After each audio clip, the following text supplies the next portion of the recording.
Freedom, aliveness, love, and peace are on the other side of discomfort, uncertainty, and the possibility of looking like a moron. So if I'm always seeking more comfort, more luxury, more status, more stability, then I'm moving away from what I ultimately want: freedom, aliveness, love, and peace. Now, if we're willing to turn the corner here, we could say, hey, what would it look like if my business was in service of the life that I want to have? Meaning that it empowered me to have the relationships that I want to have with my wife, my kids, my friends, that it allowed me to have the personal time, the spiritual life that I want to have, that it empowered me to be in the world, whether I like to be in nature or whatever that might be. It allows me to have the body that I have, that there's time and energy available for me to take care of myself so that I'm in this for the long haul. So that begs the question, right? These people that you were mentioning, that, you know, this 800-pound gorilla of a business lets them off the hook, right? For spending time with their family or doing the things that they even enjoy outside of work. Why did they let it? Hello and welcome back to another episode of the Blue is the New White podcast. I have got an exceptional guest for you today, somebody that I've been following for quite a while. I've listened to his podcast, I've read his book, and I think that he has a lot of information that he can help all the blue-collar business owners out there. We know how busy we can get. We know how frustrating the job can get. And so I want to welcome to the show Tripp Lanier to help us with all those things. Tripp, welcome to the Blue is the New White podcast, my friend. Hey, Josh, good to see you. Thank you so much for having me. Yeah, I'm excited to get in this into this conversation. So first and foremost, before we get into anything else, can you kind of tell us, what are you an expert in, Tripp? I should have my wife answer this question. I think it'd be a much better answer. What am I an expert in? I would say that what I enjoy most is really listening to people and drawing out what their gifts are. Like, what are they called to do? It's one thing for somebody to be good at something, but that doesn't mean that they really enjoy doing that. That's not the gift that they bring to the world, so to speak. So I'd say that what's really fun is just kind of dialing in and saying, yeah, you might be good at doing ABC, but your real gift, the thing that you're here to bring in this lifetime, is this other thing. And now how can we start to bring more of that into the world? I freaking love that conversation. Yeah, you know what? I mean, just listening to you, just in that brief little second, I can tell that you're passionate about that, and really, it's kind of unique the way that you frame that, right? It's just because we're good at something doesn't mean it's what we're meant to do, and I think that there's a lot to be said about that. I'm excited to kind of get into it and what that all means. So, for the people out there, what does that translate to as far as a profession? What do you do? Oh, well, as a profession, they call it coaching. And essentially I spend my time talking to people. I work with people for, longer terms, a year, if not more.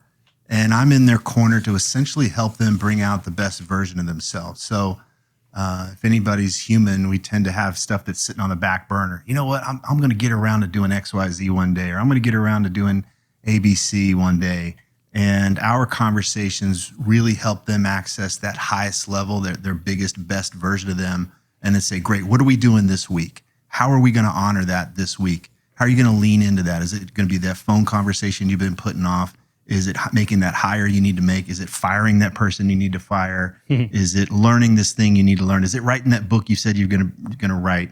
So it's zooming out, having a big picture view of what their life is really all about, and then helping them zoom in and say, great, this is what we're doing this week to make that happen. Yeah, I appreciate that description. Thank you.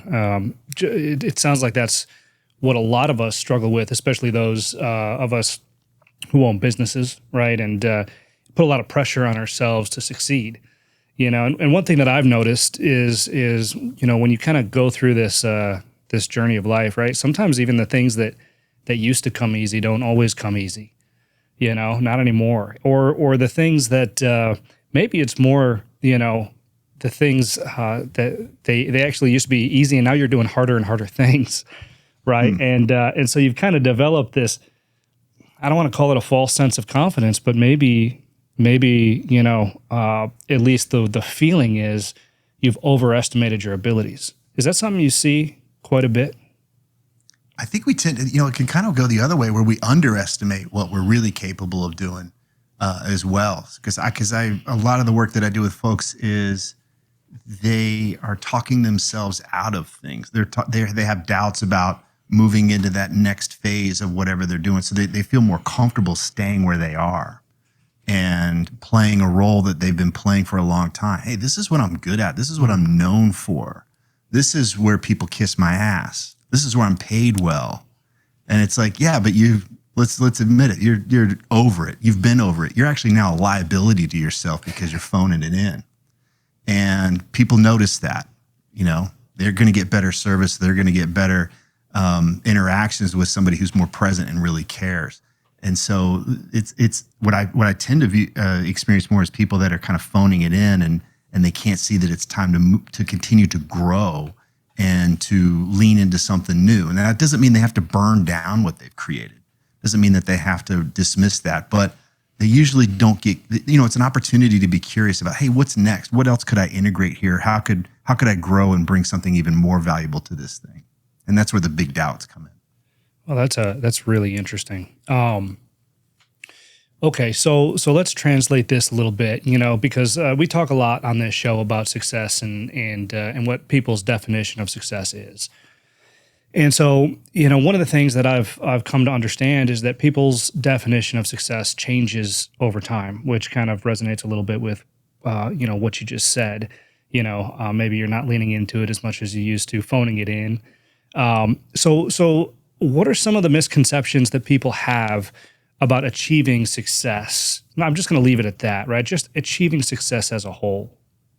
Well, I think a lot of us think success, whether we think this consciously or not, but we think success is going to mean we don't have any more problems. Now, that sounds ridiculous as I say that, but for a lot of us, one of my coaches, Phil Stutz, says it's the VIP area. It's the velvet rope area of life, that if we just do enough, we make enough money, or we're important enough, or whatever that thing is, I just got to get here, and then it's smooth sailing, baby. And yeah, there might be, we make a lot of money, and that certainly makes life easier.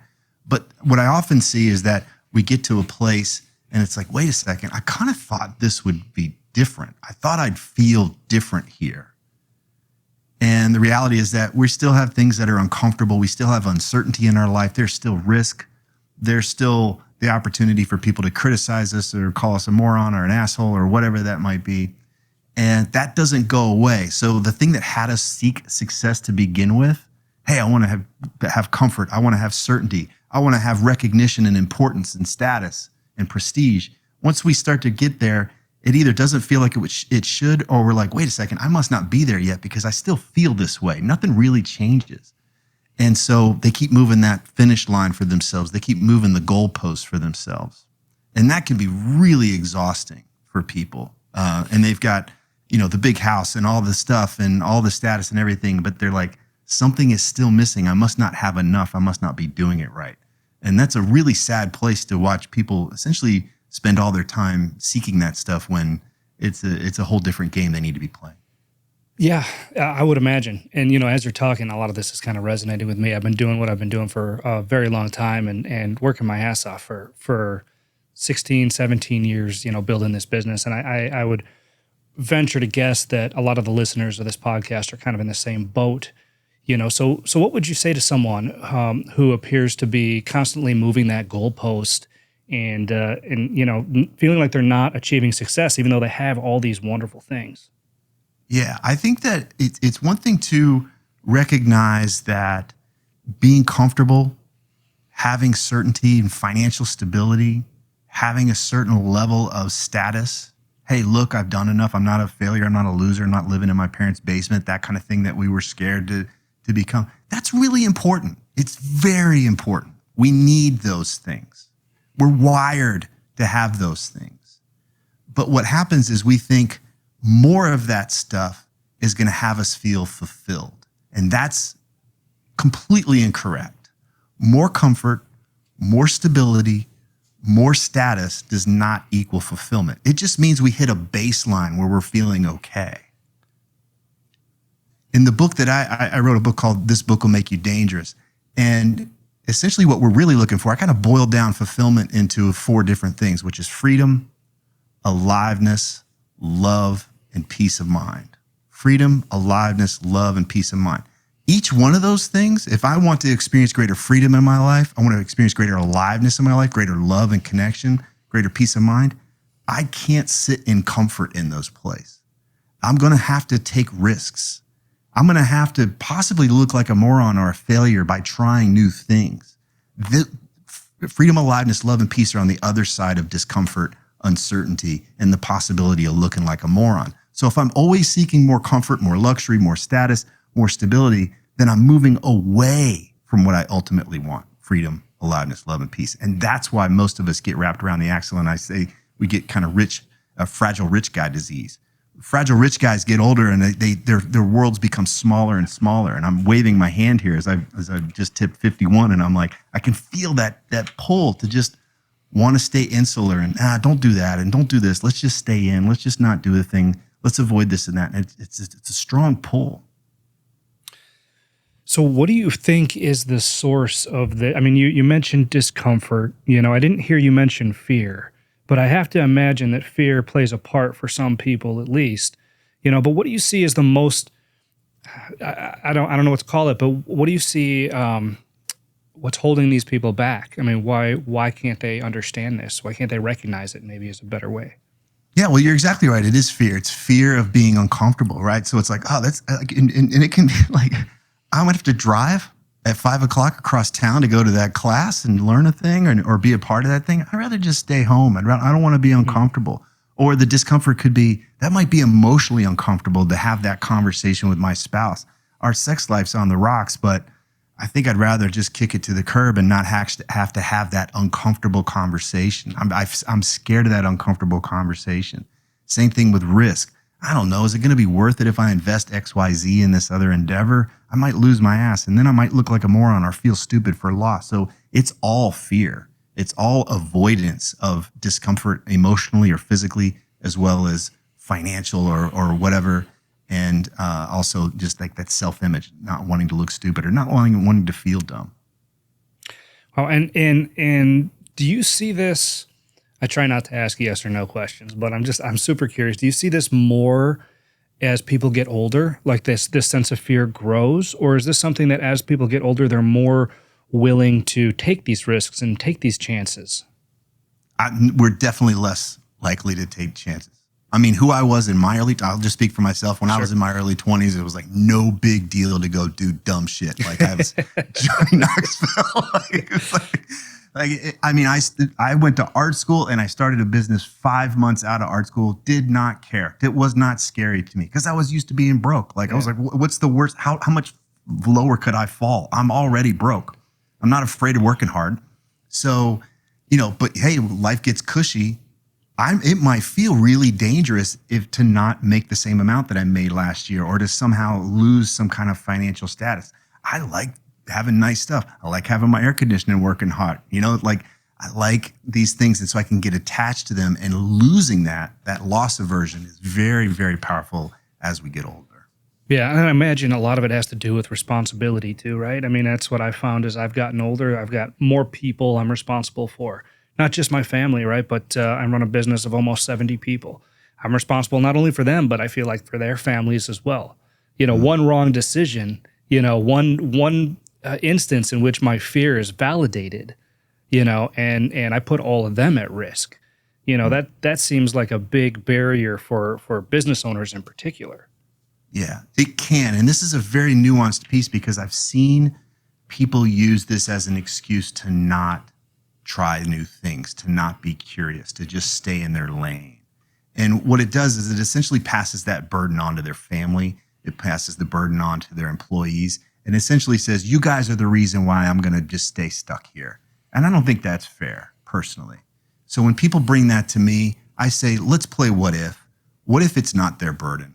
What if they're fine? And there's a lot more space for you to start to play with and start to be more curious and be willing to experiment. The idea is that if I experiment a little, I'm going to blow the whole thing up and everybody's, the whole world's gone downhill. And it's just not true. In order for things to really go downhill, we'd have to make a lot of mistakes. Yeah, that's a really good point, and I'm curious. You said the what if game, right? I mean, what other methods do you have to help people shift this mindset of let's call it their comfort zone, stepping outside of their comfort zone, right? Trust is earned, and I don't want to convince anybody of anything. I'm highly skeptical, so let's test it. I like to find really small experiments that we can do. So if this essentially feels like we're walking out onto an icy lake, let's take the smallest possible steps, the lightest possible steps, and let's see. Let's see what actually works. Let's see what's there. And we're not going to do this big mental exercise and psych yourself up and get your vision board all lit up and, like you think it's all going to be perfect and fine. It's like, no, let's go out step by step and let's see what really works. And even if there's a little crack, okay, that's good information. Let's use that information to make the next steps. So I'm all about data. Let's go see what works. And then we build confidence, not by reading books and listening to gurus and inspirational podcasts. We build confidence by going and doing stuff. And that's the way that I like to work. Let's go do things and let's build your confidence that way. I love that. One of my favorite quotes is knowledge is power, right? It's knowledge plus action is power. And I always try to remember that because I'm a book junkie, right? And I'm one of those guys who just I love personal development. I love just feeding the beast, if you will. But it's so easy to get caught in this is how much I know now. That's fantastic, but nothing has changed. Right. I mean, you're smiling like you hear this shit all the time, right? Like we call it the personal development jackass. Yeah.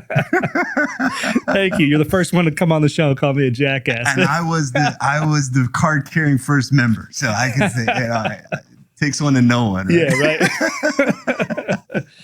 Oh, that's amazing. I mean but it is true. So what would you say about then the let me phrase it like this. So a lot of times, at least, speaking for me, what I tend to look at and why I drown myself in this type of growth, right, and is looking at the big picture, right? But in looking at the big picture, sometimes it gets in the way of taking these small steps that you're talking about, and sometimes I feel like it's really hard to pull away from that big picture and just look at what's right in front of you. Almost like it's this canvas that you're walking around with in front of you, and all it is big picture, right? And you're just missing everything that's happening around you. Can you speak on that a little bit? Yeah, I want to say it was Michael Gerber's book, The E-Myth, and he talked about how, in order to run a business, we need to have a visionary, we need to have a manager, we need to have he called it the technician or soldier or something like that. It's been a long time since I read it. But I think the same applies to our lives as well. And there's a lot of us that are running our lives as technicians, which is largely waiting to be told what to do, waiting for orders, waiting to react to things. We're kind of firefighting our way through the day. And then some of us are on the other end of the spectrum. Maybe all we see is what's possible, that big picture. We're zoomed out. And that can be a real gift too. So depending on who I'm working with, I recognize that where's the strengths and then what are the things that we need to improve? So somebody might be really great at the big picture stuff, but then, okay, what about managing this vision? Where does the rubber meet the road? Let's make sure that we've got some strengths there. And if somebody's more of a technician type, hey, how do we help them access more of their visionary and then put the pieces in place so that they can utilize their resources, their money, their time, et cetera, so that they can get these things done instead of just kind of waking up and going right into firefighting mode. Yeah, I think that's going to resonate with a lot of listeners. Their probably ears are perking up right now, like, "Holy shit, this guy is talking to me." That's amazing, and I think that's really good insight. So let's expand on that a little bit, right? Because I think sometimes this firefighting mode it creates a lot of stress, creates a lot of pressure. And not only because, of the things that it brings, right? Like I was explaining to you, it was 118 degrees in Phoenix, right? This last weekend. And, I'm on the phone with customers. I'm on the phone with my technicians. I'm on the phone with dispatch, and it's just a lot of pressure. Not that we can't handle it, but, it builds up over time. So It seems, my point in saying all this, right, is it seems to be very difficult to have that fulfillment conversation. What is success to me? What makes me feel fulfilled, in my role as a business owner, or a husband or a wife or whatever, and so we miss that. And we kick the can down the road, using your terminology, right? We'll do it tomorrow. We'll do it tomorrow. So, and sometimes it doesn't happen as quickly as we want it to. So how can business owners identify what fulfills them and, take steps to start achieving that? I think it's really important, and this is my preference, that we see that the business is something that supports us and empowers us to have the life that we want. That's not a common viewpoint. A lot of us, the business is where all the energy goes, and then we hope to fit life in around it. The business will give us permission to spend time with family. The business will give us permission when it's ready to allow us to take care of our bodies. The business will give us permission to, let us have the sleep and the movement, or the time with friends and that kind of stuff. The business is the 800-pound gorilla, and there's kind of a thing that we celebrate in life, like, yeah, I'm busy, everything's kicking ass, and like, oh wow, that's great for you, Josh. I'm really happy, man. It's like, yeah, I'm chained to this 800-pound gorilla, and yeah, isn't it cool? There's a lot of us that are doing that. Now, if we're willing to turn the corner here, we could say, hey, what would it look like if my business was in service of the life that I want to have? Meaning that it empowered me to have the relationships that I want to have with my wife, my kids, my friends, that it allowed me to have the personal time, the spiritual life that I want to have, that it empowered me to be in the world, whether I like to be in nature or whatever that might be. It allows me to have the body that I have, that there's time and energy available for me to take care of myself so that I'm in this for the long haul. It's a very different way. And a lot of us don't want to deal with that stuff. So we kind of like having the 800-pound gorilla that dominates things, because it means I'm off the hook. I don't have to take care of this other stuff. My relationship with my family can go down the hill. My health can go down the hill, and I have an excuse. So I can't work with those people. They don't want to be helped. Like they're just going to stay firefighters. But some of us are sick of that. And so it's ultimately about trying to find another way. And if what's normal is being in that high pressure firefighting thing, like that happens most of the time, then it's time for us to look at their business through another lens and be like, okay, where do we need to make some changes so that you're not in that state most of the time? Hey, every once in a while, all hands on deck, sure, understood, right? But if this is normal, this is a high level business decision that we need to look at, and the business strategy that we need to look at if it's requiring you to exert this much pressure. If it really was important to you, if the rest of your life was that important to you, then you'd make some changes. And it might mean taking a pay cut. It might mean reorganizing some things. But when you start to really clarify what's important to you, then you can't let the 800-pound gorilla push you around. And it's easier said than done. I want to wave my hand here. I've got a family. I've got clients. I know that. But if we don't start there and say, you know what, I'm planting my flag first here, then it won't change. We can't wait for the business to give us permission to do that. That's a really interesting perspective, and I think that'll probably resonate with a lot of people out there, because you're right, it is kind of celebrated, right? I mean, how hard can you work, basically, right? And we have this this kind of badge of honor, that's across our chest, that hey, I worked 18 hours a day for 10 years, and that's the way that I built my business. We see it all the time. It's all over social media. It's all over. Listen, I've said it. I've lived it. And I think I'm one of those people who are at a point in my life where I'm like, okay, well, my daughters are 6 and 9, and if I don't take the time now to spend that time with them, who knows what happens in the future, right? It's just, it's too important. So that begs the question, right? These people that you were mentioning, that, this 800-pound gorilla of a business lets them off the hook, right? For spending time with their family or doing the things that they even enjoy outside of work. Why did they let it? I mean, is it just that the satisfaction of that work is greater than the reward from what they think they want? I've encountered this several times, many times with clients. And it's really interesting. So I can tell a couple of stories just right off the bat. Just this happened in the last year. I had one guy that realized he was in his 50s. He busted his butt, did the really hard stuff.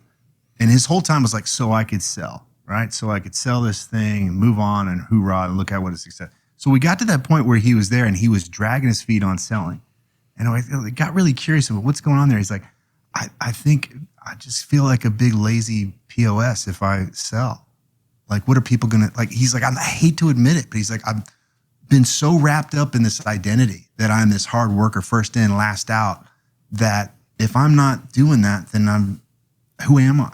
So they lose themselves in the business. They become synonymous with the business. Their self-worth is determined by how hard they work. That can happen. I saw another guy, this is actually a funny story. He was going to sell his stake in his company. He had partners, and he sat down with his mother.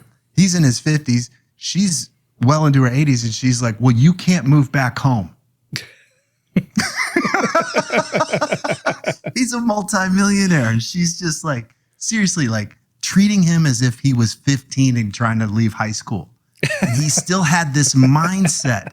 And he was like, I believed her like for a minute there. He's like, for a split second, I was like, oh my God, yeah, like everything's gonna fall apart if I don't work anymore. So there's the story we tell about ourselves doesn't get updated. We're still running our business as if we're running for our lives. And we don't realize that we're okay. We're in a place where we've got some space and we're no longer the rocket that's trying to leave the launching pad. We don't need to expel that much energy just to go. We're probably close to orbit. We can back off a little bit and still accelerate.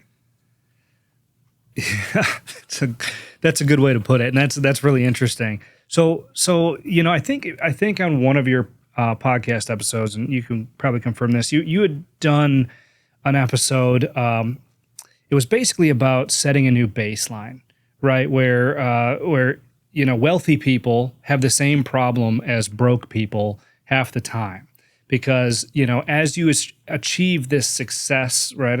Whatever success, this monetary success in your life, you set this new baseline. So anything underneath that is just a complete and utter failure. Like everything's just going to come crumbling down. And listen, I've experienced this myself. I am blessed to have the business that I do, and a wonderful house and wife and kids, and the whole nine yards. And it's like, holy crap, all of this stuff is up here. If I lose one customer that maybe is like my 37th best customer, everything's going to go to shit, and I'm going to have to start all over. Right. And right. So can you speak on that a little bit? Yeah. I mean, it's loss aversion. It's the hedonic treadmill. These are terms that others have used to describe this stuff, where the brain adapts. It adapts like this is the new normal, and anything that threatens this is a threat to me. It's a threat to life. It's a threat to my survival. And we get fused with that. So this is what I talked about. This is why I call it dangerous in our book. Like, we've redefined what's dangerous in our lives, and it's making us more fragile. And again, I'm waving my hand here. Like, I'm part of this. I have to work with this. My brain goes, this and that. And you're just like, it's okay. We're okay. We're so far away from actually having everything fall apart. Do I want this to happen? No, but we're okay. But very rarely do we stand back and take things into consideration and have the bigger picture in view, not just the big picture of, okay, what's the profit and loss statement and what's the projections and stuff, but just, am I okay? Mm-hmm. Am I really okay? And am I aligning the day-to-day life that I have with what I really value, what really matters to me? Because if we lose that plot, then it's always about making more money. It's always about, ratcheting up the next thing. More is always the answer. Yeah, I'm notorious for that, Tripp. I mean, I get one idea in my head, right? And then I circle the drain. I start to spiral. Oh my gosh, if this happens, then this is going to happen, then this is going to happen, then this is going to happen. And here's the pit of despair right here that I'll end up in tomorrow if this happens today. You know what I mean? It's, that's real, guys. So I hope you're paying attention out there. So on that topic, right? I want to talk a little bit about the resilience of the mind, right? Resilience, it's key for business owners and to have this, to overcome the setbacks that we're talking about, because ultimately they do happen, right? We lose customers, people call in sick, whatever it may be. There's financial disasters and all this kind of stuff, and we have to be resilient as business owners to be able to navigate that. So what are some steps that we can take to cultivate more resilience and keep pressing on? This might sound counterintuitive, but I think the best that I've heard is, and again, this comes from Phil Stutz, the work that I did with him, but he taught me a thing one day. He was like, only the dead survive. So if I really believe that I'm fragile, if I really believe that I can't take a punch, if I really believe that everything's going to fall apart if the needle starts moving in that other direction, then I will panic. It will be the downfall. I'm believing the story that my small self is telling me, that I'm really in danger and everything's falling apart. But if there's some part of me that recognizes that I can take a punch, I don't want to take a punch, but I chose to get into this business. I chose to get into the boxing ring. I'm going to take punches. It's part of it. Doesn't mean that something's necessarily wrong. But I think it's also important to remind us, and I think this is where community is really important, that if we're with others that are living this life, that have businesses as well, and we can kind of share stories. Yeah, having a black eye every once in a while, you're like, oh, you got one too. All right. Like there's an element here of we can kind of have that death and that rebirth.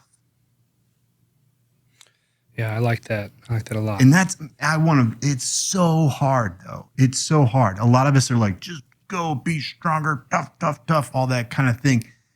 But essentially that's just more armoring. But there's an element here of like, actually, I can take a shot and I'll be okay. Yeah. I'm not fragile.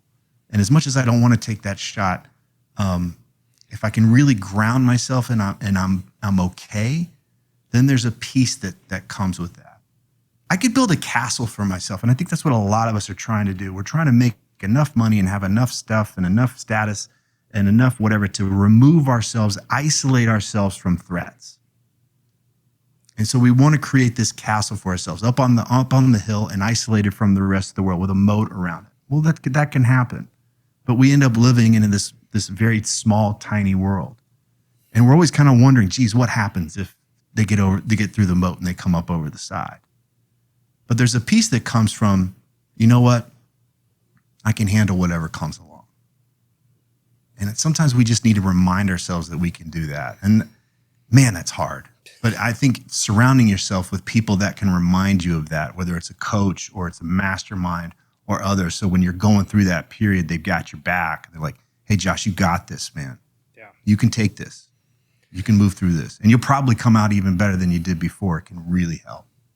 Yeah, that's real, Tripp. It was, and I can't speak for all business owners, right? But sometimes I think that depending on the circumstance of your life, you can feel really isolated as a business owner. I was in that space for a very long time, right? Because I love my wife to death, and she gives me all the best advice that she can, and she does, right? But at some point, entrepreneurs are a bit of a different breed with what they take on. I talk a lot about that, and we don't always want to be told, hey, maybe slow down a little bit, right? Maybe or sometimes too, when we're trying to share about a circumstance or something that happened, there's few people out there that will resonate with it if they haven't been in your shoes. So that community thing that you're talking about is really important. And it wasn't until about 4 years ago, that I found my not so much a mastermind group, but a Vistage, CEO group. And it's exactly that. We all walk in with black eyes and we're like, hey man, what the hell happened to you? But it really, that I feel like has the potential to take you from here to here, at least from a mental state. So I appreciate you speaking on that. One of the things that I've heard you talk about, and I think it was also in your book as well, is this hero's journey. Can you speak a little bit about the hero's journey? Well, this is Joseph Campbell's work. And essentially, it's this kind of monomyth. It's something that is in all of our stories, essentially. And it's a very common story, but it's also something that reflects what we're all going through. So if any growth process involves this hero's journey where we leave what's called our ordinary life, and usually that's a pretty painful process. It's like, man, it's painful here, and it's a drag, and it's a drain, and I need to make a change. And I might resist that call to change for years. I might try to tough it out there, and I might numb myself with alcohol and working too much and whatever. But ultimately, maybe I'm mushed through. Hey, I'm heeding the call. Let's go. We're on the adventure now. And inevitably, we start going through trials and challenges. We have to learn things. There's a humbling process. If you look at it on paper, it's a dip. There's a part of it's like, geez, what have I done? I kind of had it made before. Like, why would I come here? And we might get a couple of ass whippings in there. We might get a couple of black eyes. But that's ultimately where we're being tested. We're learning new things. We're having to learn new things about ourselves and what we're made of. And then we come out of that phase and we make the return. And we return back into our lives essentially as reborn, new versions of ourselves. We have gold that we've acquired through that process. And having that gold means that we can share it. So a hero's journey can be like just simply learning how to create new business. I've got to learn how to pick up the phone and make calls and do X, Y, Z. And it can feel like arrows coming into me and getting no's and that kind of thing. It doesn't have to be major and dramatic. Or it can be, going through cancer and coming out the other side of that, even if it means, going towards my death. So it can be very, very small challenges. It can be very large ones, but essentially they transform who we are. That's the key component, is that we're not the same person that we were before. And a lot of us don't want to do that. We want to stay on this linear path, just stay right where we are, have everything be predictable and the same every day. But again, that's not where we feel free. That's not where we feel alive. That's not where we have deep love, deep connection. It's not where we have peace of mind. Yeah. Circling kind of all the way back to what we started talking about, right? And growth starts outside your comfort zone. I appreciate you sharing that. So I've heard that we're at a point, right, in the world and society, whatever you want to call it, that health, physical health, and medicine and cures for diseases, things like that, are at an all-time high. We're doing really, really well with all of these medical advances in the world, both Eastern and Western medicine, right? But mental health is at an all-time low. It seems as though we haven't figured it out, Tripp. Like, we've got part of this, but, we don't know shit about this, really. I mean, figuratively speaking, right? But is this something that you've seen? Is this something that you agree with? And what can be done about it, just on an individual basis? What can people do to combat against this decline of mental health and mental state? I think it's really determined by our relationship with ourselves and then our relationship with others. So if I've made the purpose of my life to be impressive and to have money, I don't, why would that be fulfilling after a while? Why would that actually feed my soul? Why would that have me feel more connected to people? A friend of mine is a hospice doctor. He's retired, but he essentially spends his day interviewing people in the last days of their lives and helping them review their lives. Nobody talks about the money they made or how important they are. It ultimately comes down to relationships, to love, to appreciation for the small things. And a lot of us just don't value that stuff, or it's uncomfortable, it's messy. It's a lot easier to just say, I'm going to make an extra 100K this year. I'm going to get extra this or that. It's a lot easier to go throw ourselves into that. But we're essentially emotionally and relationally bankrupt. We don't know how to solve problems within ourselves, and we don't know how to solve problems with others. We're isolated, even if we have people that we live with. This is what I see. We have soul sickness. We're cut off from nature. We're cut off from whatever God might be for us, whether that's a guy with a beard and flip-flops or it's spirit, it's source all the way, like whatever you want to call it. We're just cutting ourselves off from these things, which are incredibly important to our mental and emotional well-being.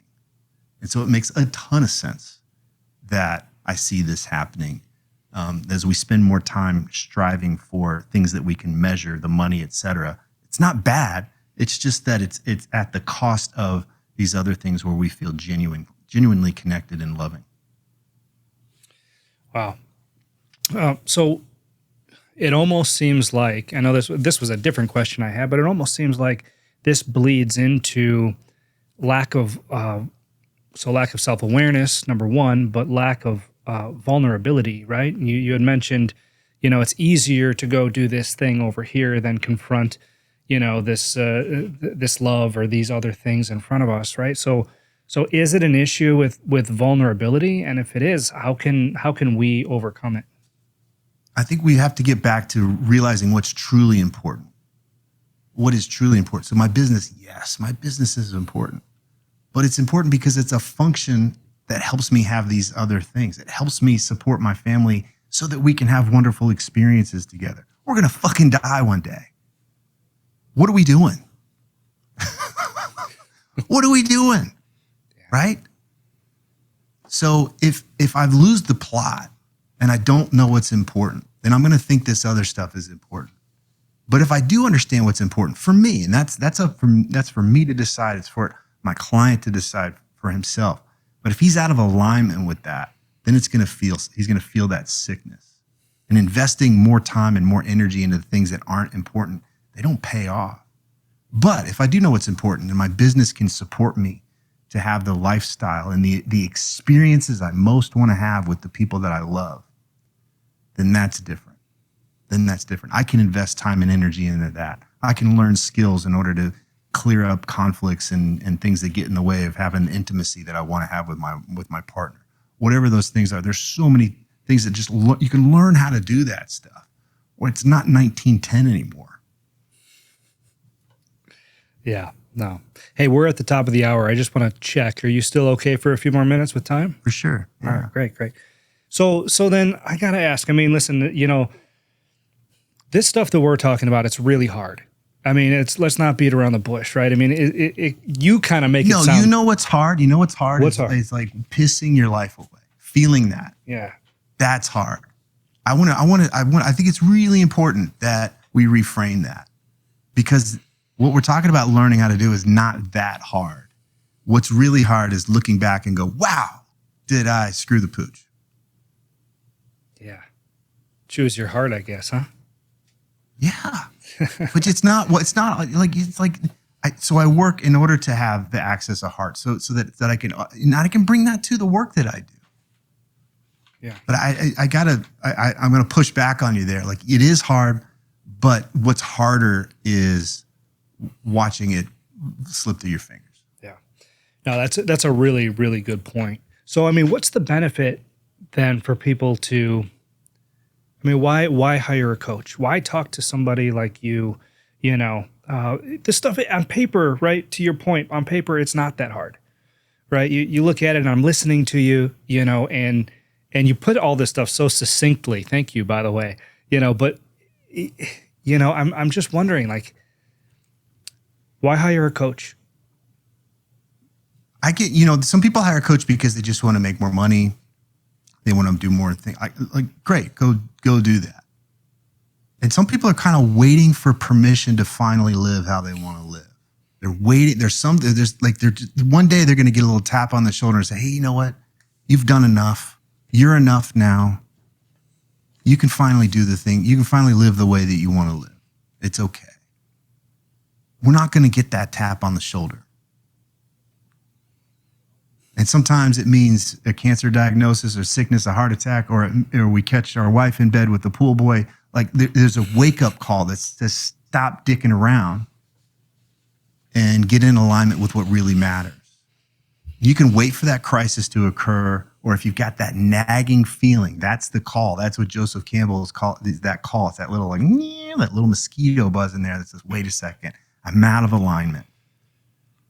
And for those people who they know who they are, like they know that that's what's going on. Every once in a while, they watch a movie or they read a book or something, and it just hits them. It's like, I'm out of alignment, and I'm waiting.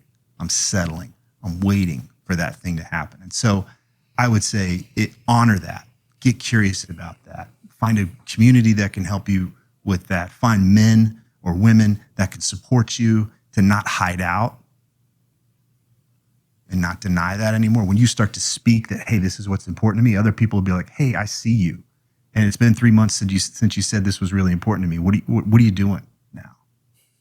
Stay on it. Create a community that holds you, that raises the bar for you to live from that place. So and that's where a coach can come in.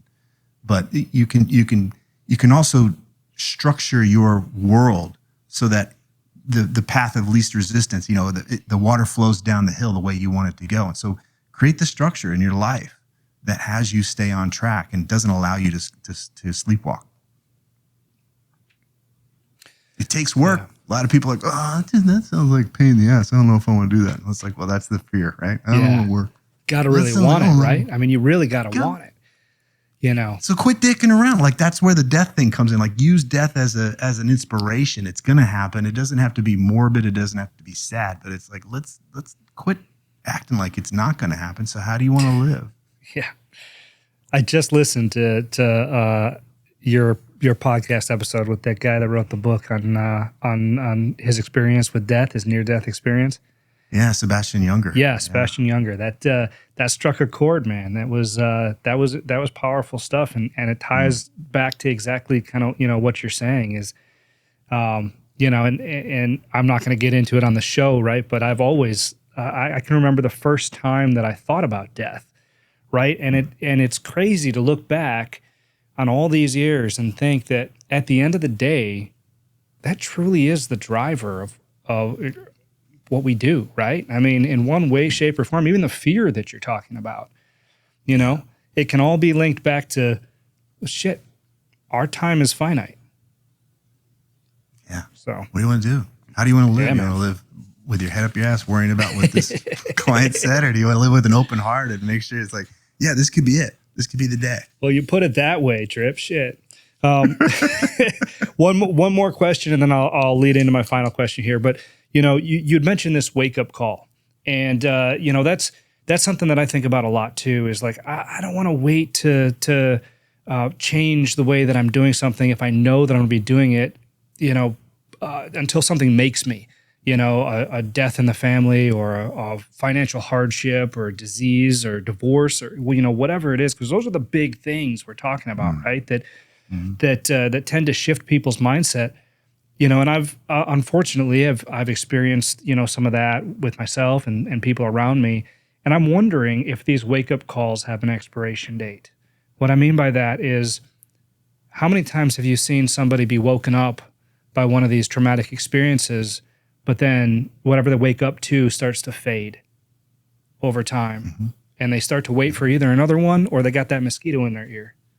Yeah, it happens.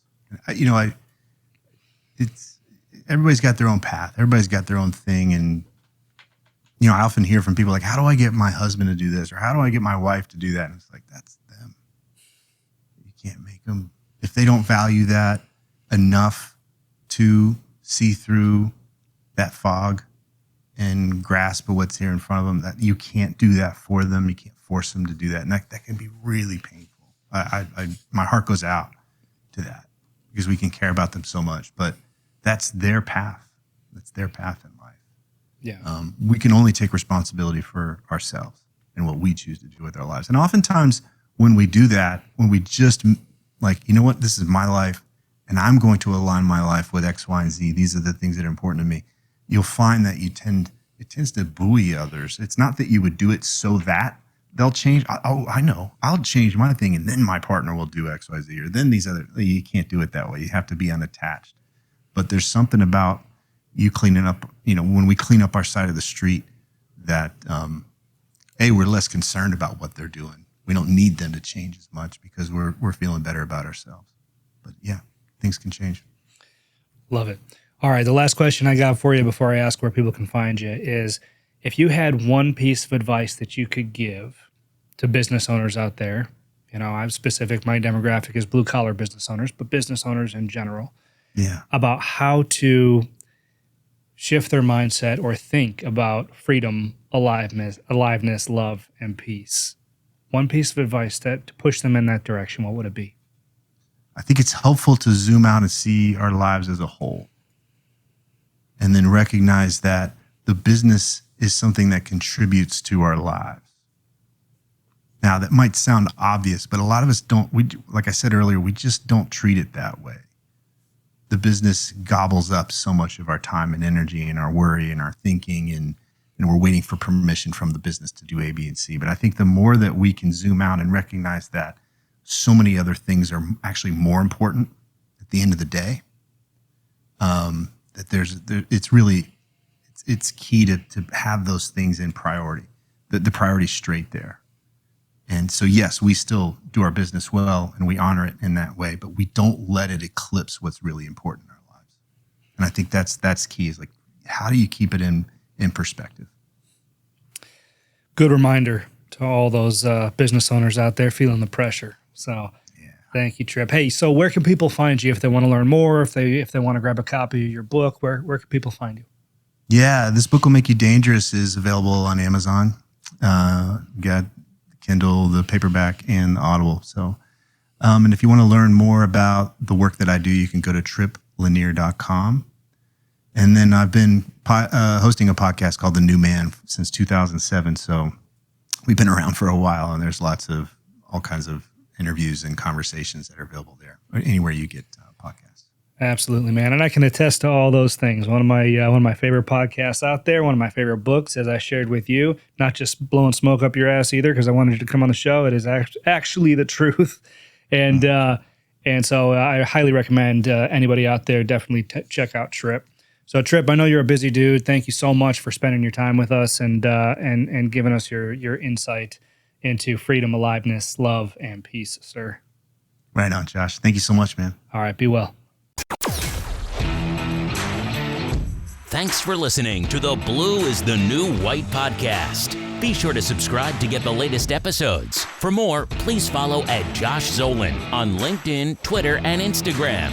Or visit us at blueisthenewwhite.com, where we create success, not debt, and build blue-collar heroes.